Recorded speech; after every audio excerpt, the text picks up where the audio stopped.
नमस्कार, यो एभिन्यूज खबरको संकेत हो। तपाईं अहिले एभिन्यूज एट 7 मा हुनुहुन्छ। म सुशील खतिवडा। प्रारम्भमा मूल खबर।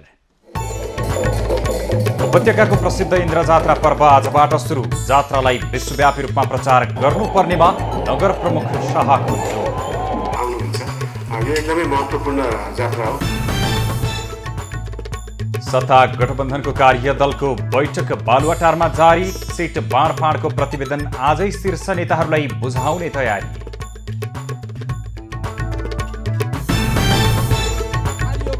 निर्वाचन प्रभावित पार्ने गरी सरकारले कर्मचारी सरुवा गरेको एमालेको आरोप। सिडिओ र प्रहरी प्रमुखको सरुवा नरोकिए प्रतिवाद गर्ने चेतावनी।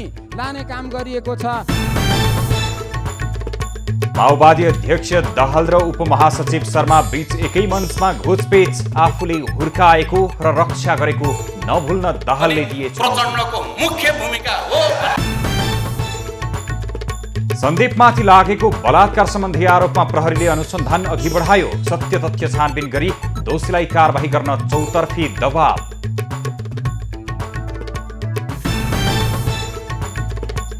युक्रेनको परमाणु केन्द्रबाट रेडियोधर्मी विकिरण चुहावट हुन सक्ने राष्ट्रसङ्घको चेतावनी। जापोरिजियामा सुरक्षित क्षेत्र निर्माण गर्न आह्वान। र साफ महिला च्याम्पियनसिप फुटबलमा भारतको विजयी सुरुवात। पाकिस्तान 3-0 पराजय।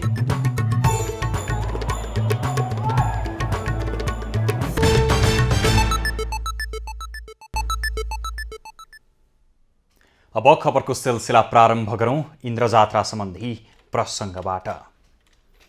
विधिवत रूपमा इन्द्र ध्वजोत्थान गरी बुधबारबाट इन्द्रजात्रा सुरु भएको छ। 8 दिनसम्म मनाइने यस जात्रामा स्थानीयहरूले मौलिकता उजागर गर्ने योजना बनाएका छन्।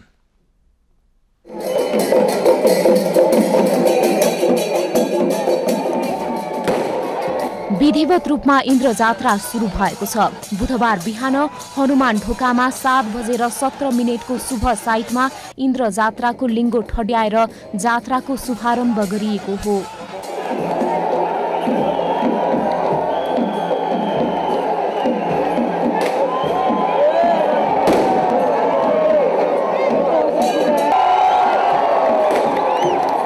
इन्द्रजात्रा काठमाडौँ सहित ललितपुर, भक्तपुर, धुलीखेल, दोलखा लगायत स्थानमा वर्षा र सहकालका देवता इन्द्रको पूजा आराधना गरी परम्परागत रूपमा नेवार समुदायले मनाउने जात्रा हो। इन्द्रजात्रामा सहभागी स्थानीयहरूले जात्राको महिमा उजागर गर्ने योजना बनाएका छन्। सायद यो देशमा चाहिँ यस्तो कुनै पनि चाड छैन कि 29 वटा गुठी गहनाहरू जस्तो लिङ्गो भयो, उठाउने भयो, जस्तो कि कुमारीको भयो, भैरव भयो, तानाकिसी भयो, पुलकिसी भनिन्छ र भैरवको जति पनि छ त्यो सबै आजबाट स्टार्ट हुन्छ। इन्द्रजात्रालाई नेपाल भाषामा ये यास पनि भनिन्छ।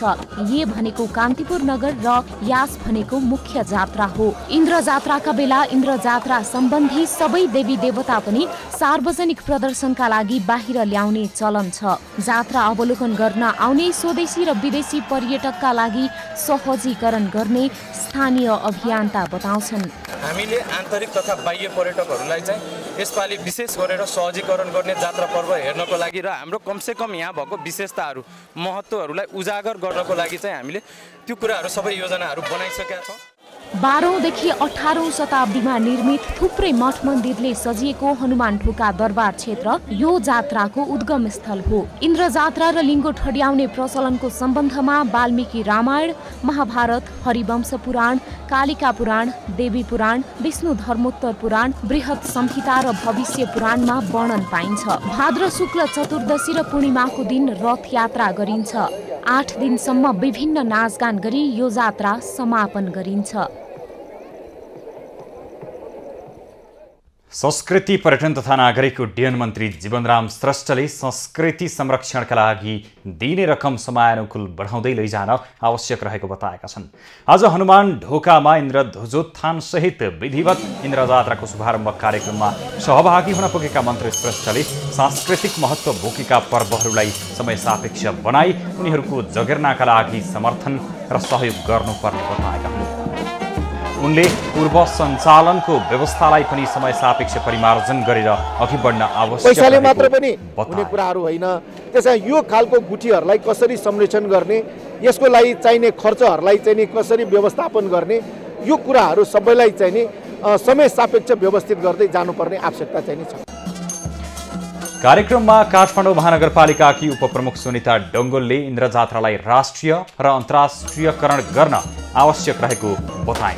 इन्द्र जात्राका लागि भगिनी सम्बन्ध भएका देश र स्वदेशमा रहेका पालिकाहरूलाई बोलाइसकेको उल्लेख गर्दै उनले बिहिबार अतिथिहरू आउने क्रम जारी रहने बताए।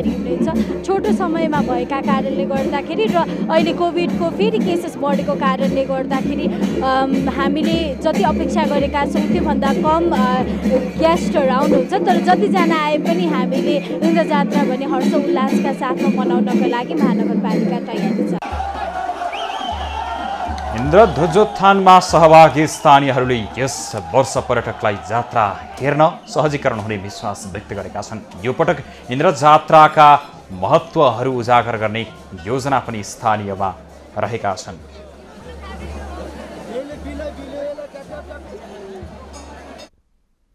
दर्शकवृन्द, इन्द्र जात्राको अवसरमा यतिखेर काठमाडौँको बसन्तपुर क्षेत्र लगायत विभिन्न ठाउँमा निकै भिड भइरहेको छ र इन्द्र जात्रा मनाउनका लागि विभिन्न पर्यटकहरू, त्यहाँका स्थानीयहरू सँगसँगै बाहिरबाट आएका विभिन्न अतिथिहरू पनि यतिखेर त्यो ठाउँमा रहेका छन् भने इन्द्र जात्राको रौनक अहिले कस्तो छ, कसरी अगाडि बढिरहेको छ, यो विषयमा यतिखेर हामी थप जानकारी लिनेछौँ। यसका लागि हाम्रो प्रत्यक्ष सम्पर्कमा हाम्रा खबरदाता सङ्गीता थापा हाम्रो प्रत्यक्ष सम्पर्कमा जोडिनु भएको छ।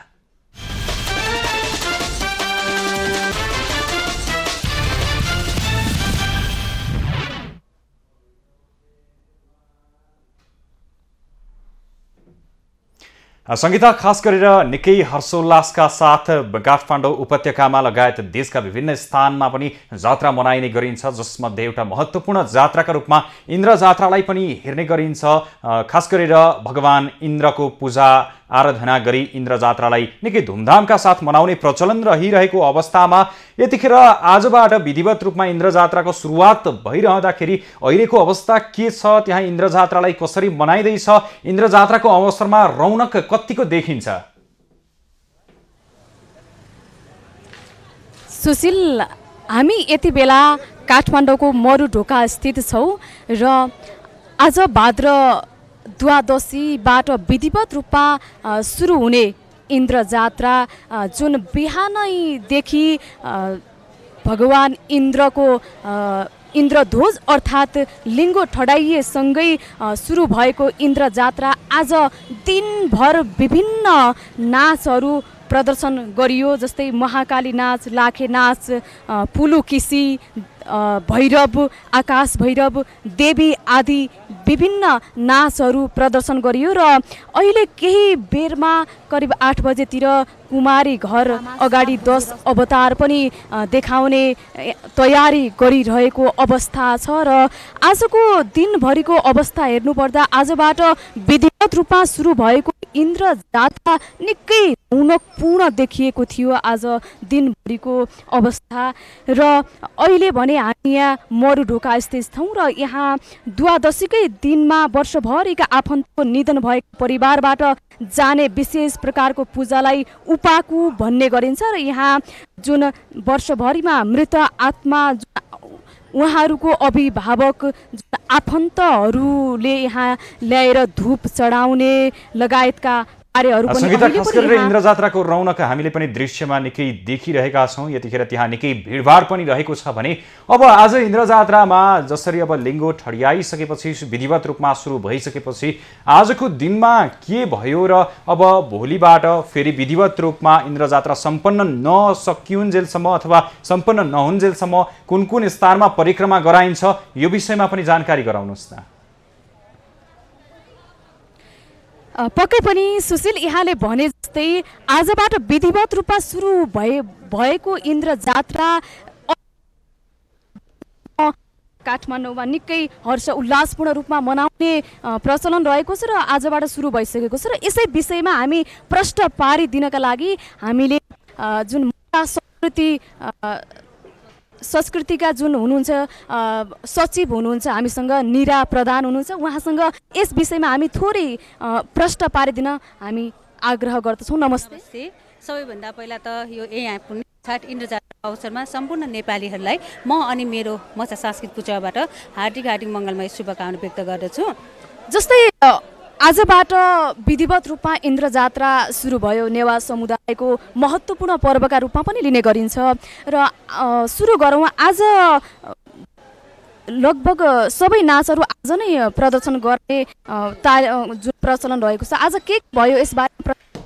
सबैभन्दा पहिला आज हाम्रो इन्द्र जात्राको पहिलो दिन द्वादशीको दिनमा चाहिँ हामीले इन्द्र ध्वज चाहिँ जुन हनुमान ढोका ठहराइएपछि यो द्वादशीको दिनमा चाहिँ सबै देवताहरूको नाच निकालिन्छ, जस्तै कि हल्चोको आकाश भैरव, त्यस्तै गरी लाखे अनि के भन्छ पुलुकिसी भयो भनेपछि त्यसपछि त्यहाँ इन्द्र जात्रामा त्यो आजुदेव भन्छ हामीले जुन त्यो जात्रा त्यहाँ पनि निकालिन्छ अनि विभिन्न ठाउँमा आफ्नो गुठी अनुसारको चाहिँ जुन देउटा राखेको हुन्छ हामीले त्यो निकालेको हुन्छ। अनि त्यसको चाहिँ दिउँसोदेखि हामी चाहिँ जुन एउटा मरेको मान्छेको आत्माको चिर शान्ति प्राप्त होस् भनेर चाहिँ हामीले धुपहरू होइन जस्तो तपाईँले देखिरहनु भएको छ यो पालाहरू लिएर चाहिँ हामी चाहिँ जो ठाउँ जस्तै इन्द्र चोक भयो अनि यस्तै मरुढोका चिबाखेल गरेर सबै हामी एक राउन्ड नै हुन्छ हाम्रो यो ठाउँ तोकिएको हुन्छ जसअनुसार चाहिँ हामी घुम्नुपर्ने हुन्छ मृत आत्मा चिर शान्तिको लागि।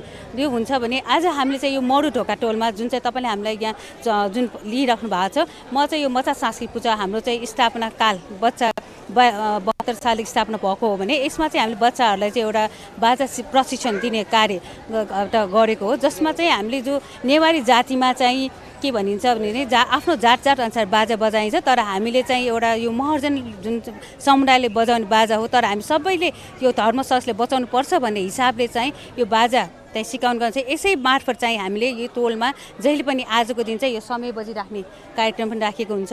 अनि यसमा चाहिँ अनि हाम्रो यो हल्चोको आकाश भैरव जुन चाहिँ यो नाच चाहिँ हाम्रो यो जुन टोलमा चाहिँ कहिले ल्याइने भनिन्छ, यो बुढापाकाहरूले चाहिँ यो जुन 50-60 वर्ष भएको बुढापाकाहरूले अहिले पनि भनिन्छ कि हामी बच्चादेखि चाहिँ यो नाच कहिले पनि ल्याएको छैन भनेर उहाँले भनेपछि हाम्रो यो मचा सांस्कृतिक पूजाले चाहिँ हाम्रो धर्म संस्कृतिलाई जगाउनुपर्छ, जुन चाहिँ बच्चाहरूलाई पनि सिकाउनुपर्छ भन्ने हेतुले चाहिँ हामीले चाहिँ उहाँहरूलाई बोलाउँछौँ। अनि जस्तै तपाईँहरूले अघि देख्नु पनि भयो होला यहाँ हामीले पूजा पनि दियौँ, यो त भइ नै हाल्यो।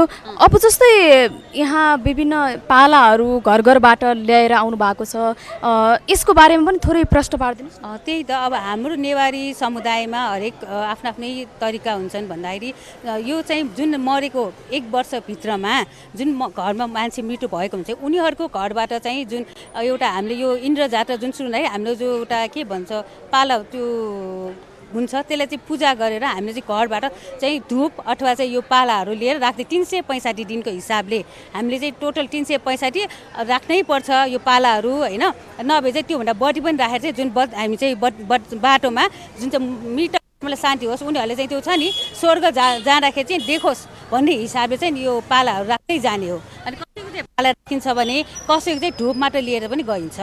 अब अहिले पनि धुपहरू ल्याएर आइरहनु भएको छ प्रत्येक घरबाट। अब आजको लागि चाहिँ कति बेला चाहिँ यसको समापन भनौँ या कति बेला सकिन्छ?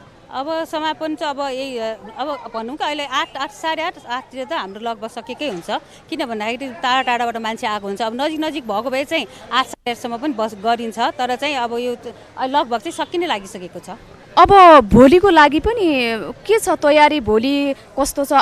आज विधिवत रूपमा सुरु भइसकेको छ इन्द्र जात्रा, अब भोलिको लागि के छ तयारी? अब भोलि भन्दा चाहिँ भोलि हाम्रो केही पनि हुँदैन होइन, भोलि एक दिन त्यतिकै हुन्छ। अनि भोलि चाहिँ त्यो देवी नाचहरू जहाँ जहाँ बोलाइएको हुन्छ देवीहरू चाहिँ उहाँहरू विराजमान भएर चाहिँ नाच्नुहुन्छ। अनि पर्सिको दिन चाहिँ हाम्रो मुख्य दिन हो, जस्तै हामीले आज मृत आत्मा चिर शान्ति होस् भनेर बत्ती र दियो त्यो लिएर जुन गइन्छ भने पर्सि हाम्रो त्यो डागी भन्ने निस्किन्छ जुन चाहिँ हाम्रो मरुबाट निस्किन्छ। त्यो बेला चाहिँ दिनभरि जुन घरबाट चाहिँ एक मान्छे चाहिँ जानुपर्ने हुन्छ, जो अब दागबत्ती दिएको मेन जाने चाहिँ जसले दागबत्ती दिन्छ ऊ गइन्छ भने कोही चाहिँ अब उनीहरू जान नसक्दा केही अब छोरी भयो भने छोरा जान्छन्, तर तिनीहरूले चाहिँ त्यो दिन पर्सिको दिन चाहिँ मेन हो हाम्रो है। त्यो दिनमा चाहिँ त्यो जुन जाने व्यक्तिले केही पनि खानु हुँदैन, केही पनि दिनभरि बसेर भोकै बसेर अनि चाहिँ जुन दागी 9, 7, 8 अब कति साइट हुन्छ त्यो इन्द्र कुमारीको रथ यात्रापछि त्यो फर्केपछि चाहिँ गइन्छ। हुन्छ, जानकारीको लागि यहाँलाई धेरै धन्यवाद। सुशील, यति बेला हामी जुन मरुढोका स्थित छौँ र यहाँ इन्द्र जात्राको आज दिनैभरि विभिन्न नाचहरू देवी देवताको जुन नाचहरू प्रदर्शन गरेर इन्द्र जात्रा मनाइयो। आजबाट विधिवत रूपमा सुरु भइसकेको अवस्था छ र अहिले पनि यहाँ जुन वर्षभरि मृत आत्माको चिर शान्तिको लागि जुन आफन्तहरूले धूप ल्याएर यहाँ चढाउने प्रसादहरू चढाउने काम पनि भइरहेको छ। जानकारीका लागि धन्यवाद सङ्गीता। थप जानकारीका लागि हामी फेरि पनि तपाईँसँग कुराकानी गर्ने नै छौँ। दर्शकवृन्द, खास गरेर आजबाट विधिवत रूपमा इन्द्र जात्रा सुरु भएको छ।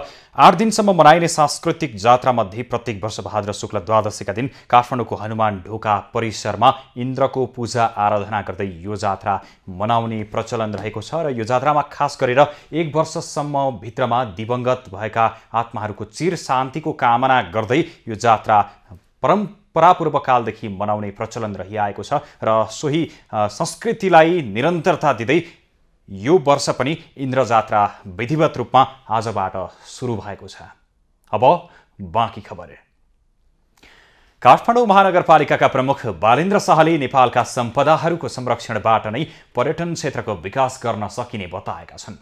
काठमाडौँ महानगरपालिकाले आयोजना गरेको पत्रकार सम्मेलनमा उनले देशको सौन्दर्य भनेको नै मुलुकका मूर्त र अमूर्त सम्पदाहरूको पहिचान गरी विश्वमा चिनाउनु रहेको बताएका हुन्। प्रमुख शाहले इन्द्र जात्रालाई विश्वव्यापी रूपमा फैलाउने उद्देश्य महानगरपालिकाले राखेको पनि जानकारी दिए। हाम्रो स्थानीय तहबाट मात्रै नभएर सङ्घ सरकारको तर्फबाट पनि विभिन्न देशका प्रतिनिधिहरू पाहुना स्वरूप आउनुहुन्छ। यो एकदमै महत्त्वपूर्ण जात्रा हो। प्रमुख शाहले काठमाडौँ उपत्यकाका 3 जिल्लाका पर्वहरूको छुट्टा छुट्टै महत्त्व रहेको भन्दै सबै पर्वहरूलाई छुट्टा छुट्टै तरिकाले जोगाउँदै जानुपर्ने बताए। उपप्रमुख सुनिता डङ्गोलले इन्द्र जात्राको महत्त्वलाई ध्यानमा राखेर महानगरले स्थानीय सरकारको रूपमा आर्थिकदेखि जात्रा व्यवस्थापकीय कार्यमा सहकार्य गरेको बताए। मात्र नभएर हामीले काठमाडौँ महानगरपालिकासँग देशभित्र भगिनी सम्बन्ध भएका पालिकाका मेयर, उपप्रमुख, त्यसका साथसाथै जनप्रतिनिधिहरूलाई पनि आमन्त्रण गरेका छौँ।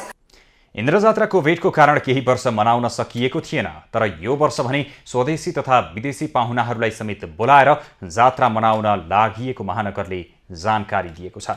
जात्रा अवलोकन गर्न दक्षिण एसियाली मुलुकका राजधानी सहरबाट प्रमुख तथा उपप्रमुखहरू तथा भगिनी सम्बन्ध स्थापना भएका चीन र अमेरिका लगायत 18वटा नगरपालिकालाई महानगरले निम्तो गरेको छ। खबरको सिलसिला अझै जारी छ, हामीसँगै रहनुहोला।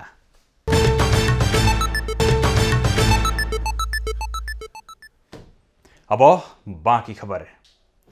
राष्ट्रपति विद्यादेवी भण्डारीले नागरिकता विधेयकको विषयमा साना कम्युनिस्ट पार्टीसँग आज छलफल गरेकी छन्। राष्ट्रपति भवन शीतल निवासमा नेकपा क्रान्तिकारी माओवादी, वैज्ञानिक समाजवादी कम्युनिस्ट पार्टी, धर्मेन्द्र बास्तोला नेतृत्वको नेकपा बहुमत, नेत्रविक्रम चन्द नेतृत्वको नेकपासँग भण्डारीले छलफल गरेकी हुन्। छलफलमा सहभागी नेताहरूले नागरिकता विधेयकका विषयमा सवालमा राष्ट्रपतिले विशेष चासो दिएको बताएका छन्। राष्ट्रपति भण्डारीले आज नै नेपाल मजदुर किसान पार्टीसँग पनि छलफल गरेकी छिन्। यसअघि राष्ट्रपति भण्डारीले नेपाली कङ्ग्रेस, नेकपा एमाले, नेकपा माओवादी केन्द्र, राप्रपा र लोकसभासँग छलफल गरिसकेकी छिन्। विधेयक दोस्रो पटक हुबहु पारित भएर आएपछि साना दलसँग उनले परामर्श गरेकी हुन्। बिहिबार राष्ट्रपति यादवले जसपाका नेताहरूसँग छलफलका लागि बोलाएकी हुन्। राष्ट्रपतिले यादवले भोलि नै नेपाल प्रहरी र सशस्त्र प्रहरीका अवकाशप्राप्त उच्च अधिकारीसँग छलफल गर्ने तालिका पनि छ। सुरक्षाकर्मीको भेट भने नागरिकता विधेयकसँग सम्बन्धित नभएको र पूर्व निर्धारित रहेको राष्ट्रपति कार्यालयले जनाएको छ। गठबन्धनका शीर्ष नेतालाई सिट बाँडफाँडको प्रतिवेदन बुझाउने गरी 11 सदस्यीय कार्यदलको बैठक प्रधानमन्त्री निवास बालुवाटारमा जारी छ। आजको बैठकमा सत्तारूढ दलका नेताहरूले निर्णायक भनेका छन्। बैठकमा प्रतिनिधि सभाका 165 सिट सहित प्रदेश सभामा समेत सहमति जुटाउने र सोही अनुसारको प्रतिवेदन बुझाउने कार्यदलको तयारी छ। मङ्सिर 4 गते हुने प्रतिनिधि सभा र प्रदेश सभा निर्वाचनको तयारीका लागि आफूलाई प्राप्त कार्यादेश अनुसार आज प्रतिवेदनलाई अन्तिम रूप दिएर शीर्ष नेतालाई बुझाउन लागिएको हो। कार्यदलले दलहरूले पाउने सिट संख्या आजै सार्वजनिक गर्ने तयारी पनि छ। शीर्ष नेतालाई प्रतिवेदन बुझाउनु अघि अपराह्न कार्यदलको बैठक बसेको थियो। दलहरूबीच सहमति भएको तर लिपिबद्ध हुन बाँकी रहेको नेताहरूको भनाइ छ। प्रमुख सत्तारूढ दल नेपाली कांग्रेसले 86 सिटमा र बाँकी सिट अन्य दलले पाउनुपर्ने सहमति जुटाएको बताइन्छ। दलहरूलाई प्राप्त मतअनुसार र केही राजनीतिक विषयलाई समेत मध्यनजर गरी सबैलाई सम्मानजनक र न्याय हुने गरी सिट बाँडफाँडको खाका बनाइएको नेताहरूको भनाइ छ। नेकपा माओवादी केन्द्रका अध्यक्ष पुष्पकमल दाहाल र उपमहासचिव जनार्दन शर्मा बीच एकै मञ्चमा बाझाबाझ भएको छ। आज काठमाडौँमा आउने राष्ट्रिय युवा क्रान्तिकारीको क्रान्तिकारी फोर्स घोषणा कार्यक्रममा अध्यक्ष दाहाल र अर्थमन्त्री समेत रहेका शर्मा बीच नीति र नेतृत्वबारे घोचपेच भएको हो। पार्टीको कार्यक्रममा उपमहासचिवले आफ्नो आलोचना गरेपछि अध्यक्ष दाहालले शर्मालाई रक्षा गर्न र हुर्काउन पनि आफ्नो मुख्य भूमिका रहेको दाबी गरेका थिए। शर्मालाई आफूले रक्षा र विकास गरेको दाबी समेत अध्यक्ष दाहालले गरे।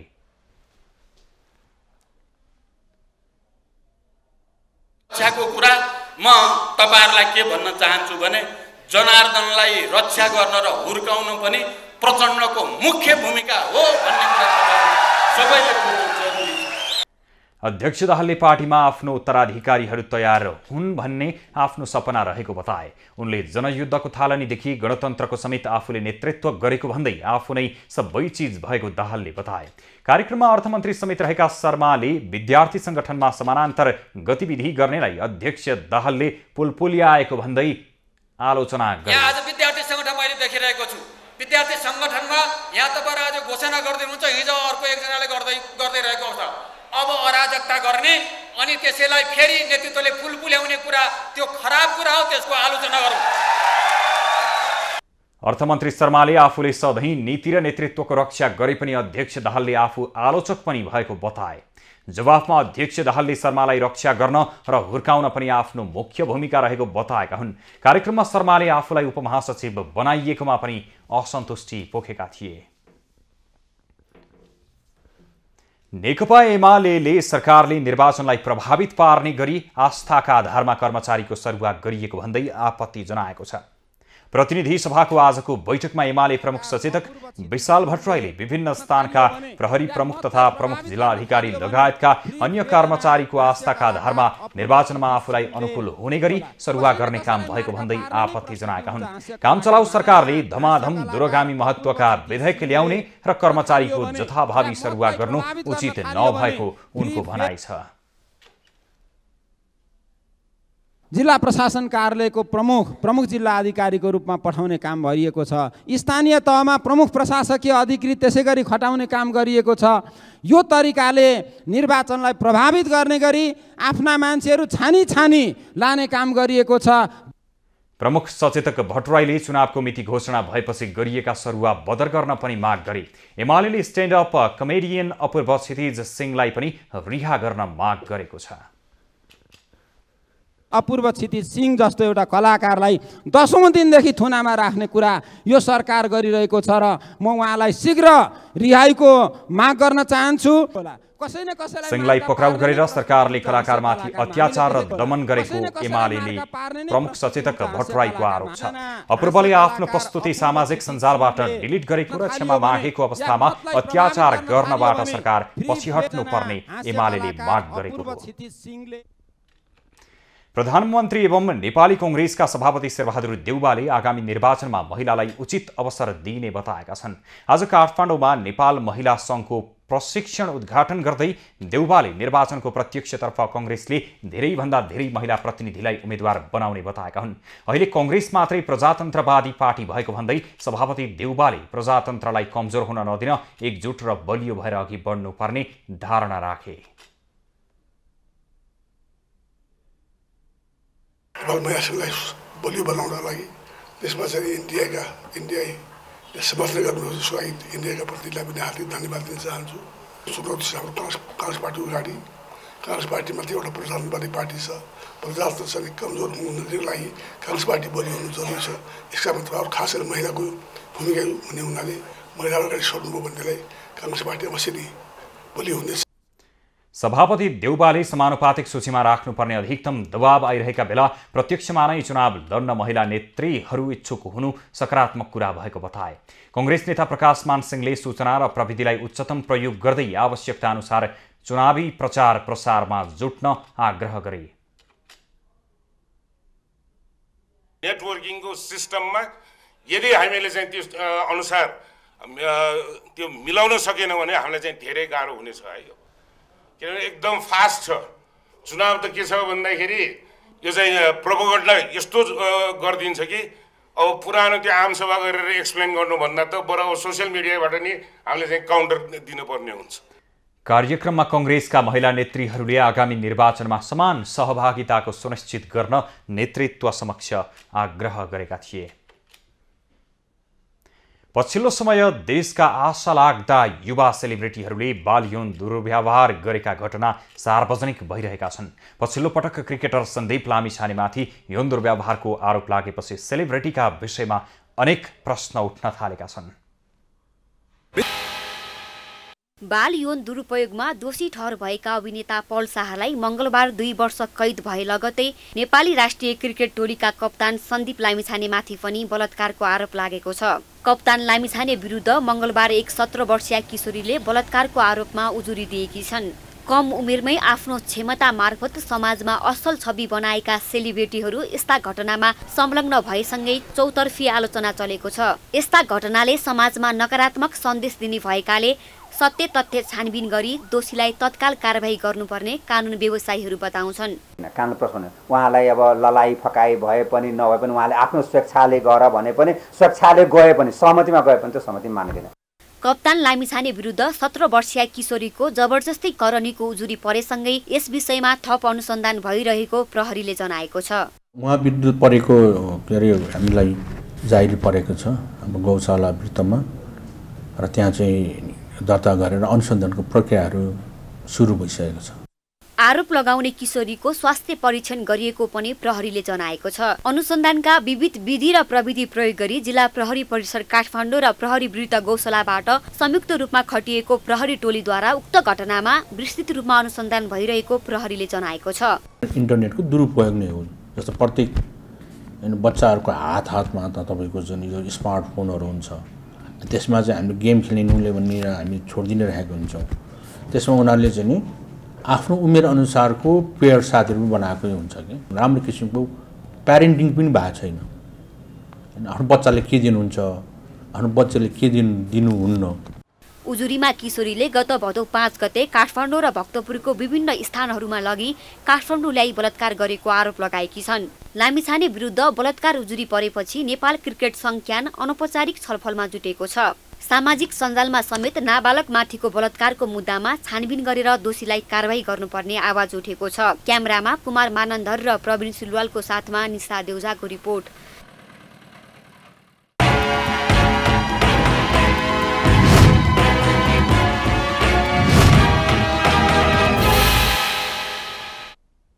दशैंलाई लक्षित गरेर सार्वजनिक यातायातको टिकट असोज 1 गतेदेखि बिक्री खुला हुने भएको छ। आज यातायात व्यवस्था विभाग, ट्राफिक प्रहरी, यातायात व्यवसायी तथा सरकारवाला बीच यातायात व्यवस्था विभागमा भएको छलफलले टिकट बिक्री खुला गर्ने मिति तय गरेको हो। छलफलमा व्यवसायीहरूले अग्रिम टिकट बुकिङ गर्दा यथाशक्य अनलाइन बुकिङ गर्ने व्यवस्था मिलाउने र अनलाइन टिकट बुकिङ गर्नेलाई छुट र सहुलियत दिने प्रतिबद्धता जनाएका छन्। दशैं अघि नै मुख्य सडकलाई मर्मत सम्हार गरी यातायात सञ्चालनलाई सहज बनाउन सम्बन्धित निकायलाई अनुरोध गरी पठाउने निर्णय पनि भएको छ। आवागमन सहज बनाउन असोज 15 गतेदेखि 22 गतेसम्म खाद्यान्न लगायतका अत्यावश्यक वस्तुहरूको ढुवानी गर्ने बाहेकका ट्रेलर लगायतका ठूला सवारी साधनहरू नारायणघाटदेखि काठमाडौँसम्म सञ्चालन गर्न रोक लगाउने निर्णय पनि भएको छ। यात्रुवाहक सवारी साधनलाई घटस्थापनादेखि पूर्णिमासम्म नेपालभर लागू हुने गरी रुट पर्मिट खुल्ला गर्ने निर्णय पनि बैठकले गरेको छ। दशैंका लागि 20 लाख यात्रुले काठमाडौँ उपत्यका छाड्ने र झण्डै 60,000 सार्वजनिक यातायात सञ्चालन हुने अनुमान गरिएको छ।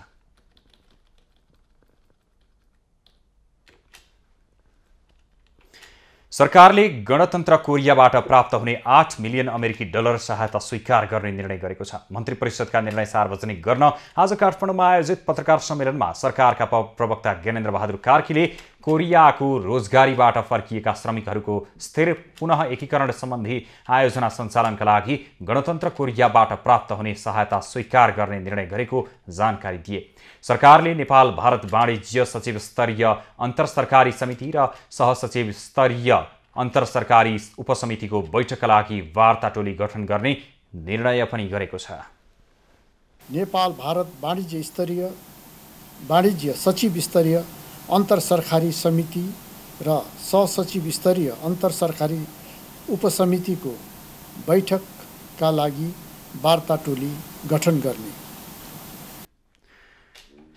मन्त्री परिषदले भारतीय विदेश सचिवको निमन्त्रणामा परराष्ट्र सचिव भरतराज पौडेलको नेतृत्वको प्रतिनिधिमण्डललाई 28 देखि 29 भदौसम्म भारत भ्रमणका लागि स्वीकृति दिएको छ। बैठकले स्पेन सरकारबाट अम्बिका श्रेष्ठ, अर्चना श्रेष्ठ, सङ्गीता श्रेष्ठ, वसन्त कुमार चौधरी र प्रवीण कुमार प्रधानलाई प्रदान गरिने पदक ग्रहण गर्न स्वीकृति दिएको छ। बैठकले याक्ट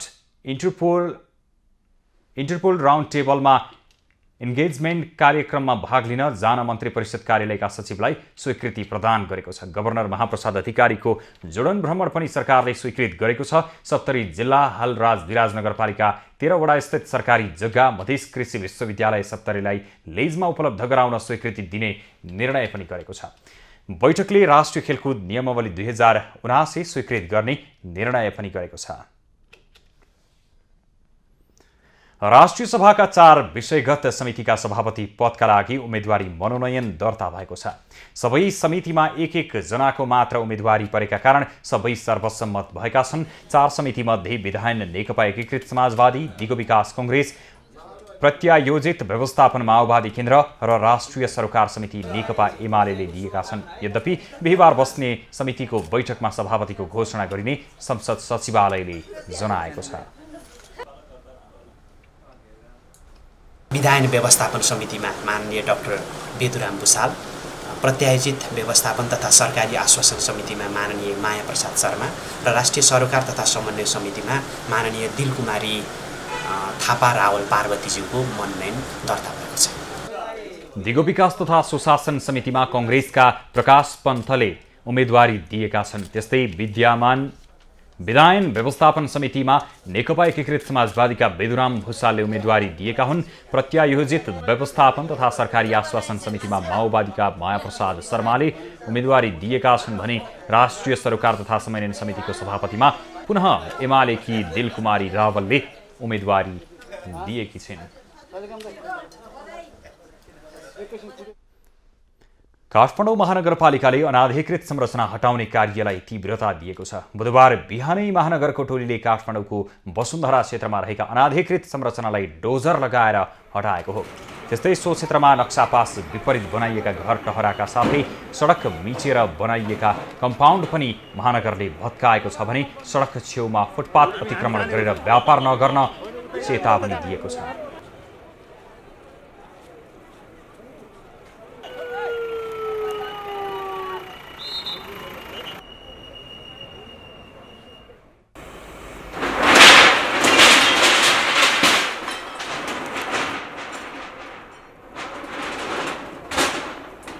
काठमाडौँ महानगरपालिकाले सबै वडामा निर्माण गरिएका अवैध संरचना हटाइरहेको छ। महानगरपालिकाले नक्सा पास नगरी निर्माण गरिएका संरचना र नक्सामा उल्लेख गरिएको भन्दा विपरीत प्रयोग गरिएका संरचना हटाउन थालेको हो। त्यस्तै व्यापारिक भवनको बेसमेन्टमा पार्किङ उल्लेख गरेर नक्सा पास गरिए पार्किङ नराखिएका संरचना हटाउने अभियानलाई महानगरले जारी राखेको छ। खबरको सिलसिला अझै जारी छ, हामीसँगै रहनुहोला।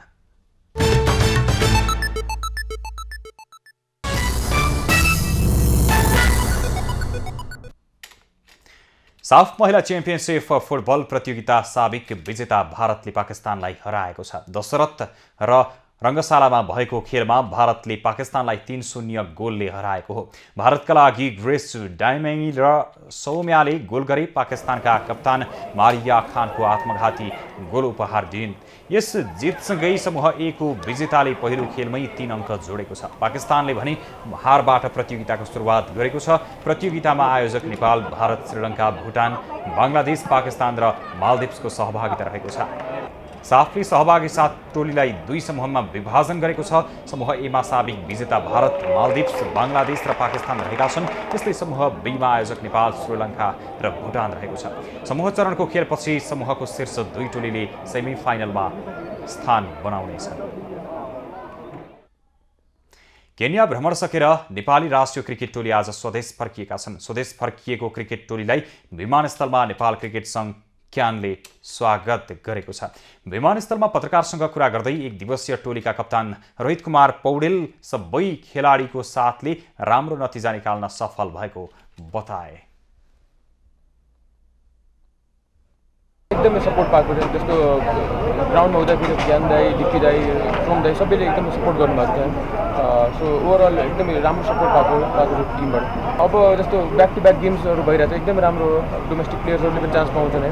त्यसपछि चाहिँ त्यहाँबाट पनि अब सिलेक्सनहरू हुन्छ। सो ओभरअल एकदम राम्रो प्लेटफर्म हो सबैको लागि।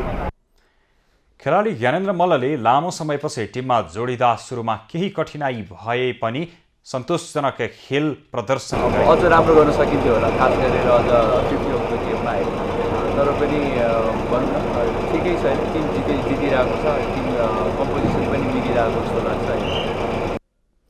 नेपाल फर्किएका खेलाडी अब 9औं राष्ट्रिय खेलकुद अन्तर्गतको पुरुष क्रिकेट खेलका लागि आफ्नो टोलीसँग जोडिने तयारी गरेका छन्। नेपालले केन्या विरुद्ध T20 र 1 दिवसीय सिरिज खेलेको थियो।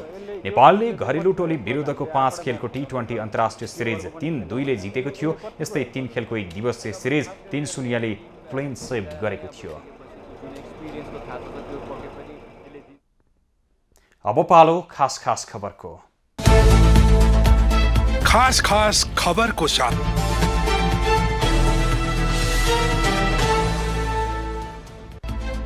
नेपालमा थप 230 जनामा कोरोना संक्रमण पुष्टि भएको छ। पछिल्लो 24 घण्टामा 1956 जनाको PCR विधिबाट परीक्षण गर्दा 128 र 1880 जनाको एन्टिजेन परीक्षण गर्दा 102 जनामा संक्रमण पुष्टि भएको स्वास्थ्य तथा जनसङ्ख्या मन्त्रालयले जनाएको छ। त्यस्तै पछिल्लो 24 घण्टामा कोरोनाका कारण थप 2 जनाले ज्यान गुमाएका छन् भने थप 78 जना संक्रमित कोरोना मुक्त भएका छन्। हाल देशभर 2505 सक्रिय संक्रमित आइसोलेसनमा रहेका छन्। नेपाली कांग्रेसले महामन्त्री विश्वप्रकाश शर्मालाई आगामी प्रदेश र प्रतिनिधि सभा निर्वाचनका लागि घोषणापत्र निर्माण समितिको संयोजक तोकेको छ। सभापति शेरबहादुर देउबाले प्रतिनिधि सभा र प्रदेश सभा सदस्य निर्वाचनका लागि गठित घोषणापत्र तयारी समितिको संयोजकमा महामन्त्री शर्मालाई मनोनयन गरेका हुन्।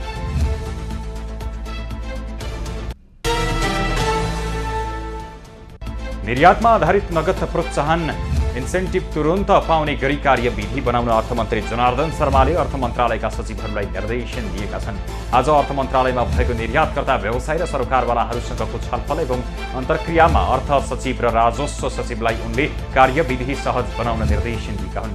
मन्त्री शर्माले निजी क्षेत्र र सरकारको एक साझेदार भएकाले उसका समस्याहरूको समाधान गर्ने उपायको खोजी जसरी पनि गर्नुपर्ने बताए।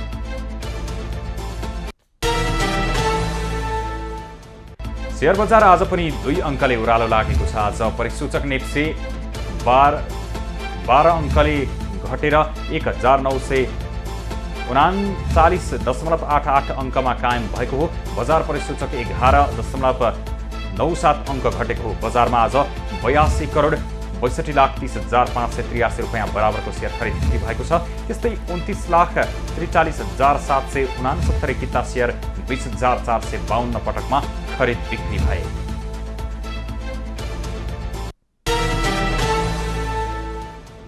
न्याय परिषदले उच्च अदालतका न्यायाधीशको सर्टलिस्टमा परेका 81 जनाबारे उजुरी आह्वान गरेको छ। परिषदको मंगलबारको निर्णय अनुसार सर्टलिस्टमा परेका उम्मेद्वार उप कुनै उजुरी भएपछि 7 दिनभित्र दिन सकिने समय दिएको हो। उजुरी दिन चाहनेले न्याय परिषदको सचिवालय वा सचिवालयको इमेलमा प्राप्त हुने गरी पठाउन सक्ने बुधबार प्रकाशित सूचनामा उल्लेख छ। सरकारले काठमाडौँ उपत्यका सहित 1 दर्जन जिल्लाका प्रमुख जिल्लाधिकारी सीडीओको सरुवा गरेको छ। ललितपुरमा सीडीओ रहेका घनश्याम उपाध्यायलाई काठमाडौँको सीडीओ बनाइएको छ भने काठमाडौँका सीडीओ गोविन्द रिजाललाई गृह मन्त्रालयको कर्मचारी प्रशासन महाशाखामा तानिएको छ। निर्वाचन आयोगले आगामी चुनावका लागि आचार संहिता लागू भइसकेको भन्दै नयाँ नियुक्ति र बढुवा र सरुवा रोकिसकेको अवस्थामा गृहले सीडीओ सरुवा गरेको हो।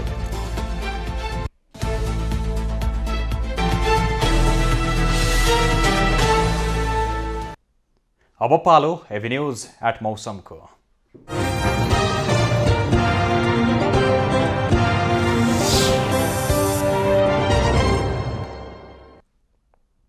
आज प्रदेश 1 मध्य प्रदेश, बागमती प्रदेश र गण्डकी प्रदेशका थोरै स्थानमा हल्कादेखि मध्यम वर्षा भयो। राति प्रदेश 1 बागमती प्रदेश र गण्डकी प्रदेशका केही स्थानहरूमा र बाँकी प्रदेशहरूका थोरै स्थानहरूमा मेघगर्जन चट्याङसहित हल्कादेखि मध्यम वर्षाको सम्भावना रहेको जल तथा मौसम पूर्वानुमान महाशाखाले जनाएको छ। काठमाडौँ उपत्यकाको आजको अधिकतम तापक्रम 27 डिग्री सेल्सियस र न्यूनतम तापक्रम 20 डिग्री सेल्सियस मापन गरियो। आज देशभरको मौसम कस्तो रह्यो त हेरौँ देशका विभिन्न स्थानको मौसमी अवस्था।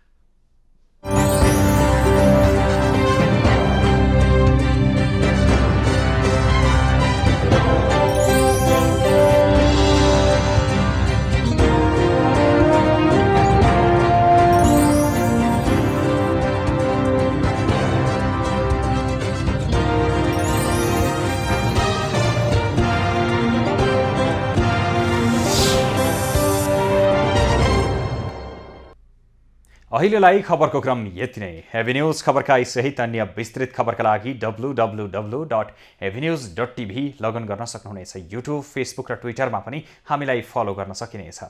खबरभित्रको खबरका लागि हेर्दै रहनुहोला एभिन्यूज खबर। नमस्कार।